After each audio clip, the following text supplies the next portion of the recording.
रोहित पाटील या मराठी यूट्यूब चॅनलवर आपलं सर्वांचं स्वागत आहे। तर मित्रांनो, आज आपण आलो आहे ठाण्यामधील पाचपाखाडी येथील आई तुळजाभवानी या मंदिरामध्ये। तर हे मंदिर पाचपाखाडी ठाणे येथे आहे। येथे तुम्ही प्रायव्हेट व्हेकलने येऊ शकता किंवा ऑटो रिक्षाने सुद्धा येऊ शकता। ठाणे स्टेशनवरून तुम्हाला ऑटो रिक्षा मिळतील। सो हे मंदिर आता दर्शनासाठी खुले झालेले आहे। तर आज आपण दर्शनासाठी आलेलो आहे। तर असं जोडून आपल्या ब्लॉगसोबत तुम्हाला मी मंदिर दाखवतो। चला। ताई ओटी कशी दिली? ओटी कशी आहे? ही 100 रुपयाला।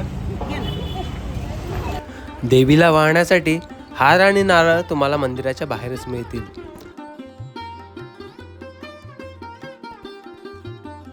मंदिराची प्रतिष्ठापना आत्ताच झाल्याने मंदिरात खूप भक्तांची गर्दी बघायला मिळते। जणू काही तुळजापूरचं आई तुळजाभवानीचं मंदिर साक्षात समोर बघायला मिळतं। मंदिराच्या प्रवेशद्वाराशी एक मोठं हवनकुंड आहे आणि त्यालगतच एक तुळशी वृंदावन बघायला मिळतं। सुबक आणि सुंदर नक्षीकाम या तुळशी वृंदावनावर बघायला मिळते। मंदिराच्या डाव्या बाजूस एक दीपमाळ नजरेस पडते। खरं तर ही दीपमाळ खूप सुंदर आहे। मंदिराच्या प्रवेशद्वाराशी एक मोठी घंटा आहे।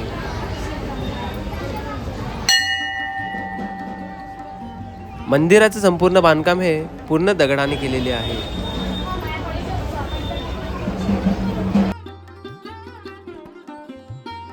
मंदिराच्या प्रवेशद्वाराशी लाकडी कोरीवकाम बघायला मिळते।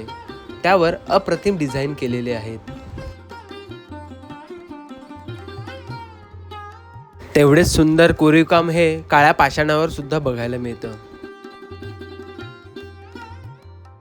आणि मुख्य म्हणजे मंदिरामधील असलेले हे झुंबर सर्वांचंच लक्ष वेधून घेतं।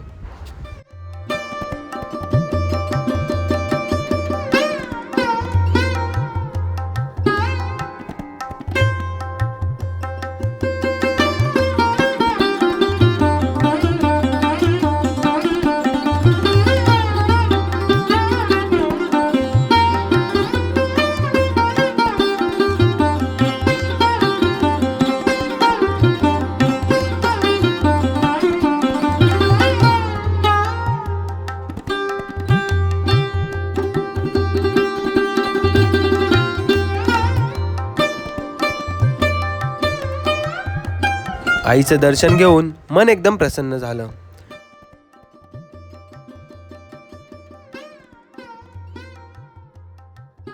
आईचा तो शृंगार बघण्यासारखा होता। असं वाटत होतं आईच्या त्या रूपाकडे पाहतच राहावं।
हे मंदिर सकाळी 6 ते रात्री 10 वाजेपर्यंत दर्शनासाठी खुले असते. सो आता आपण निघालो आहे मंदिरामधून दर्शन घेऊन. तर व्हिडिओ आवडली असेल तर व्हिडिओला लाईक शेअर आणि भरभरून प्रतिसाद द्या आणि अशाच नवीन व्हिडिओसाठी रोहित पाटील ब्लॉगला सबस्क्राईब करा.